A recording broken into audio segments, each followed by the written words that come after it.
তেমনি কোনো মানুষ জ্ঞানী, বলা যাবে? যাবে? গত কয়েকদিন আগে একটা ঘটনা শুনলাম, এক ডাক্তার সাহেব কোনো রোগী দেখছেন, অনেক রোগী লাইন ধরে আছে, রোগী দেখেই যাচ্ছেন, তো পেছনে সমালোচনা করছে। এমন ডাক্তার রোগীকে জিজ্ঞাসাও করে না যে কি হয়েছে, শুধু পেপার দেখেই রোগ নির্বাচন করে ওষুধ লিখে দিয়ে চলে যাচ্ছে। তো তার নার্স বলছে ওনাকে জিজ্ঞেস করার দরকার নেই, তো উনি ভগবান, উনি সব জানেন। বলছে উনি ভগবান, উনি সব জানেন। বুঝতে পারলেন?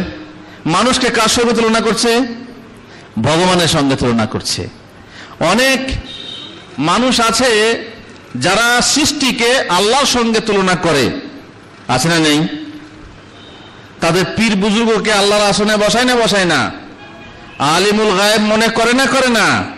এমনকি মুহাম্মদুর রাসূলুল্লাহ সাল্লাল্লাহু আলাইহি সাল্লামকে আলিমুল গায়েব, গায়েবের খবর জাননেওয়ালা, অদৃশ্যের খবর জাননেওয়ালা বলে বিশ্বাস করে।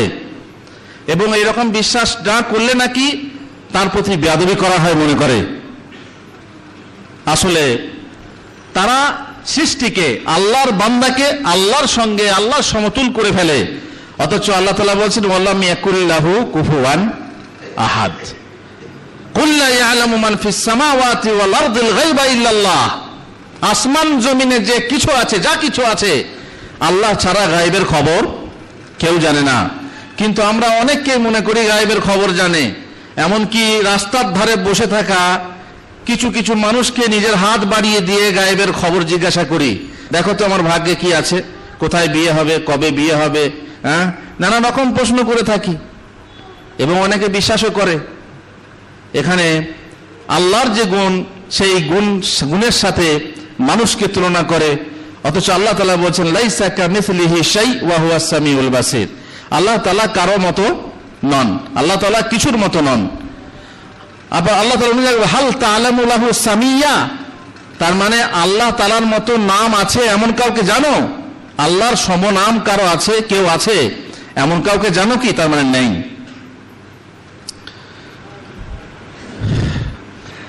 আল্লাহ তাআলা যে নাম নিজে নেননি, সেই নাম আল্লাহর দেওয়া, যেমন আগে উদাহরণ দিয়েছি, এটাও এক প্রকার ইলহাদ। তারপর আল্লাহ তাআলার নাম থেকে কোন মাবুদের নাম রচনা করা, যেমন আজিজ থেকে উজ্জা, মুশরিকরা করেছিল। একটা মূর্তির নাম ছিল উজ্জা, আজিজ থেকে উজ্জা, লাত, লা ইলাহ থেকে লাত ইত্যাদি। এবার একটা প্রশ্ন, যে মানুষের নাম, আল্লাহর নামে কি মানুষের নাম রাখা যাবে?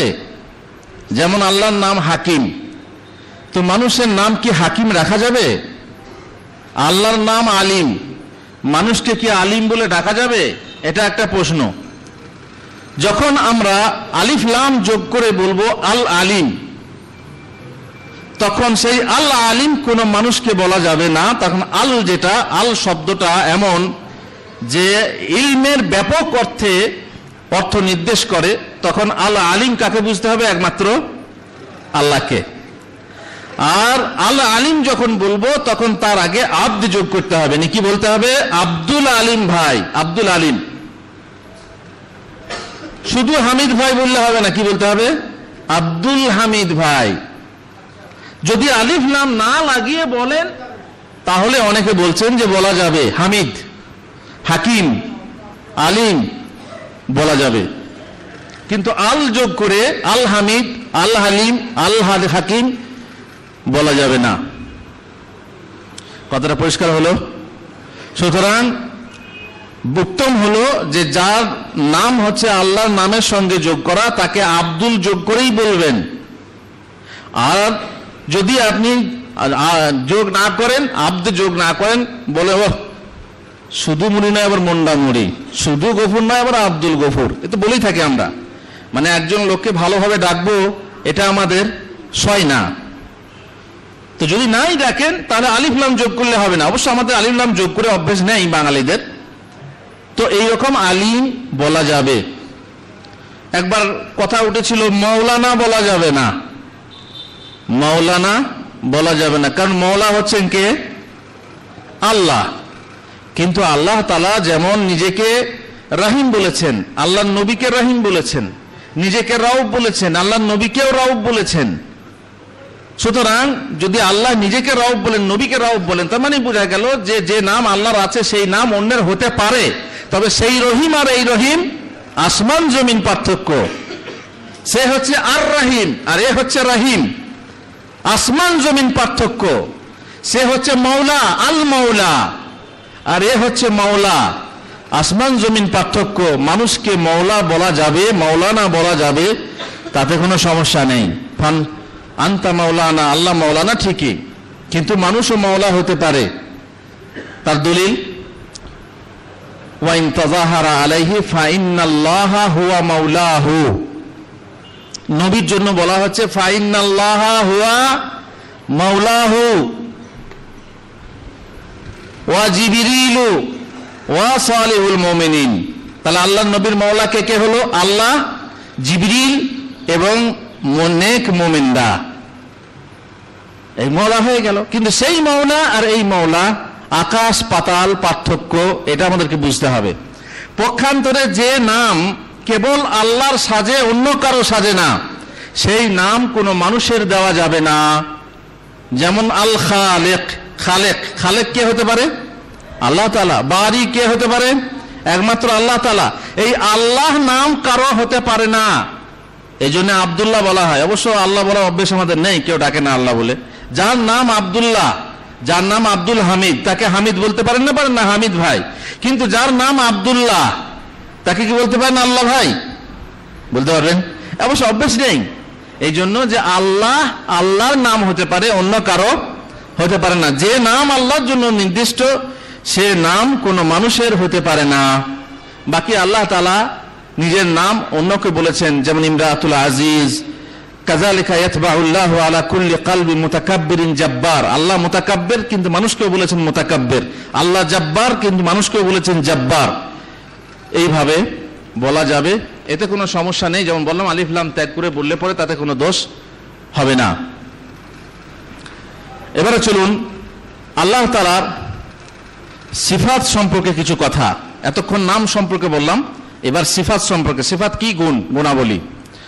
আল্লাহ তাআলার গুণাবলী, যেমন আল্লাহ তাআলার জীবন, আল্লাহ তাআলার জ্ঞান, আল্লাহ তাআলার কুদরত, আল্লাহ তাআলার দর্শন শক্তি, মানে তিনি দেখেন, আল্লাহ তাআলার শ্রবণ শক্তি, তার মানে তিনি শোনেন, আল্লাহর রহমত, আল্লাহর ইজ্জত, আল্লাহর হিকমত, আল্লাহ উপরে আছেন, আল্লাহ বড়ত্ব, আল্লাহ শোনেন, আল্লাহ বোঝেন, আল্লাহ হাসেন, আল্লাহ নামেন, আল্লাহ ওঠেন।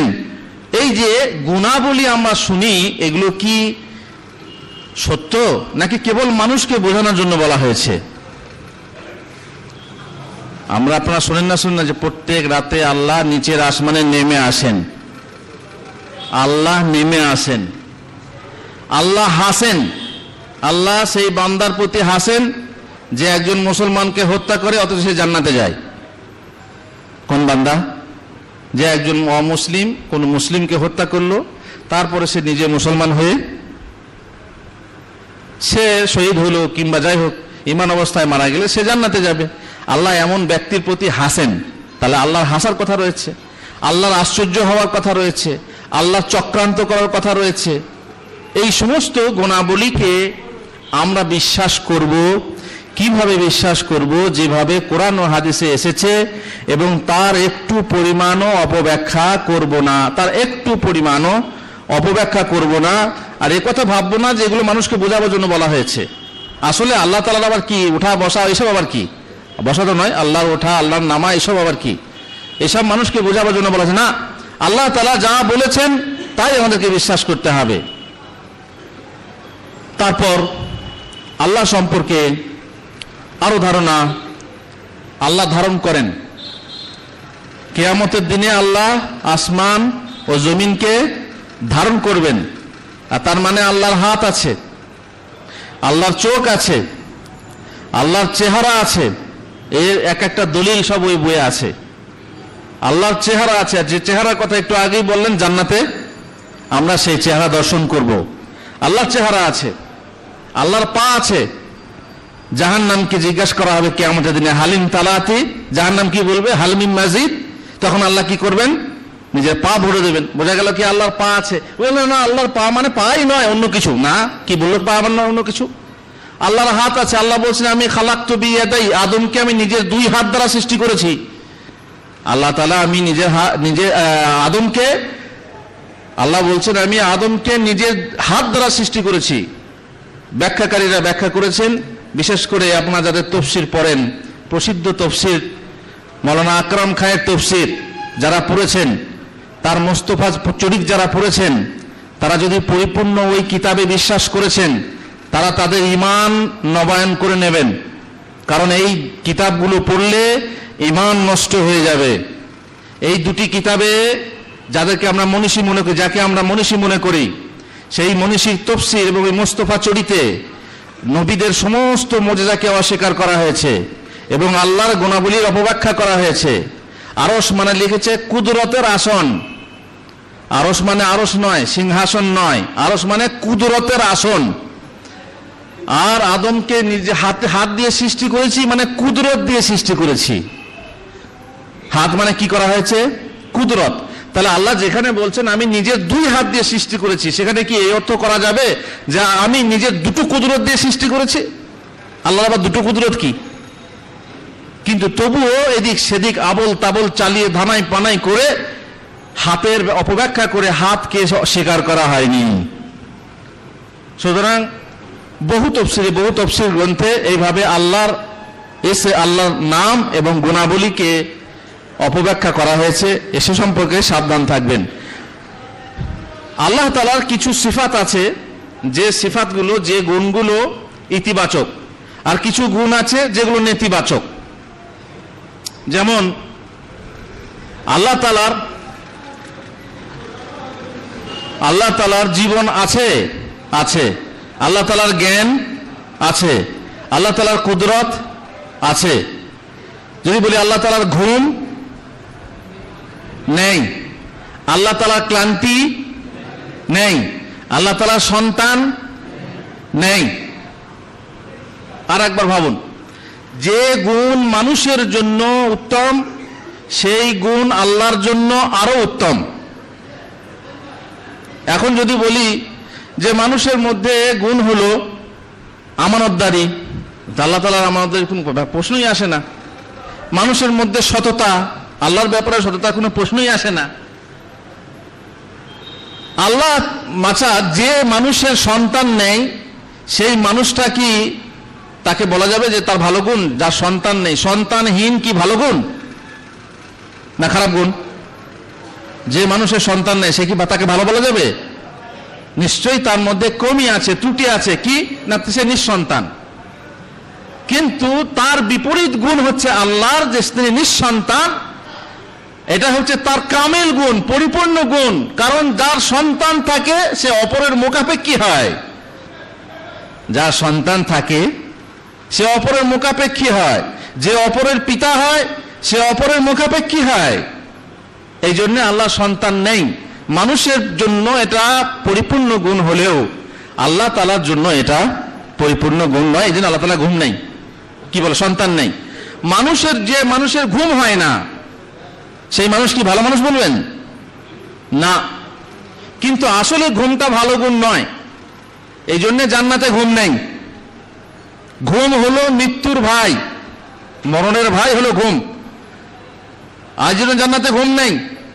ঘুম মানুষের জন্য আসলেই ভালো নয়, কিন্তু আমাদের শরীর যেভাবে গঠিত হয়েছে সেই হিসাবে ঘুম আমাদের জন্য ভালো। কিন্তু আল্লাহ তাআলার জন্য ঘুম ভালো নয়। কারণ কোন উপাস্যের জন্য ঘুমিয়ে যাওয়া মানে জ্ঞান হারিয়ে যাওয়া, কোন উপাস্যের জন্য জ্ঞান হারিয়ে যাওয়া সঙ্গত নয়। মানুষের জন্য যে গুণ খুব